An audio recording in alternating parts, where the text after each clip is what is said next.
Hello friends, now we are going to learn lesson number 6 angles.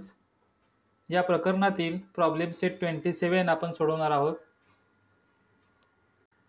Problem set सोडवण्यापूर्वी parallel lines आणि perpendicular lines या संकल्पना आपण समजावून घेऊया.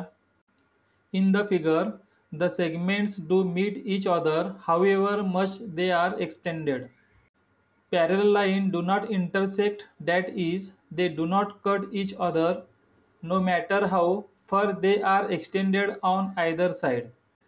ज्या रेषा दोन्ही बाजूला कितीही वाढवल्या तरी त्या एकमेकांना मिळत नाहीत किंवा एकमेकांना छेदत नाहीत अशा रेषांना समांतर रेषा म्हणजेच पॅरलल लाइन्स असे म्हणतात. Perpendicular lines.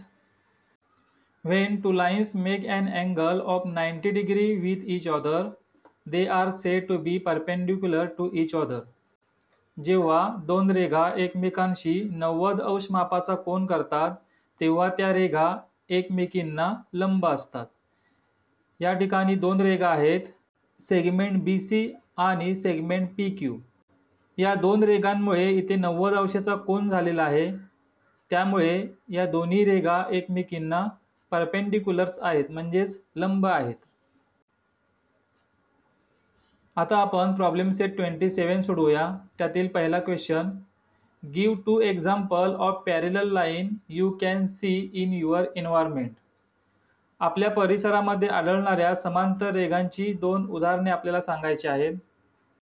The bars of the window, opposite edges on rulers, the step on the ladder. ही जी एक्झाम्पल आहेत ही पॅरलल लाईन्सची एक्झाम्पल आहेत. Question number 2, give two example of perpendicular lines you can see in your environment. परिसरात आढळणाऱ्या लंब रेघांची दोन उदाहरणे सांगायची आहेत.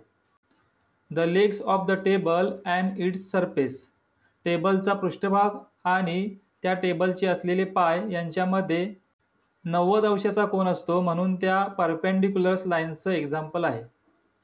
Light pole and the road. रस्त्यावरती असलेले लाईटचे पोल यामध्ये देखील 90 अंशाचा कोन असतो, त्यामुळे ते देखील परपेंडिक्युलर लाईन्सच एक्झाम्पल आहे.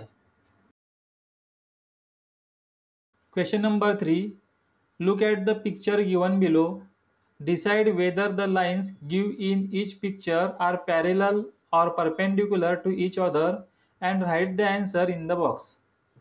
या ठिकाणी ज्या आकृत्या दिलेल्या आहेत त्यामध्ये प्रत्येक आकृतीतील दिलेल्या रेघा परस्परांना समांतर आहेत की लंब आहेत ते ठरवायचं आहे आणि त्याचं उत्तर आपल्याला लिहायचं आहे.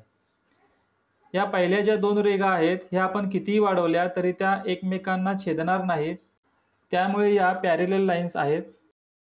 दुसऱ्या आकृतीमध्ये या दोन रेघा एकमेकांशी 90 डिग्रीचा अँगल करतात, त्यामुळे ही जी आकृती आहे परपेंडिक्युलर लाईन्सची आकृती आहे. तिसरी आकृती पाहूया. तिसऱ्या आकृतीमध्ये ज्या दोन लाईन्स दिलेल्या आहेत त्या देखील आपण पुढे कितीही वाढवल्या तरी त्या एकमेकांना छेदणार नाहीत, त्यामुळे तिसऱ्या आकृतीमधील असलेल्या लाईन्स या देखील पॅरलल लाईन्स आहेत.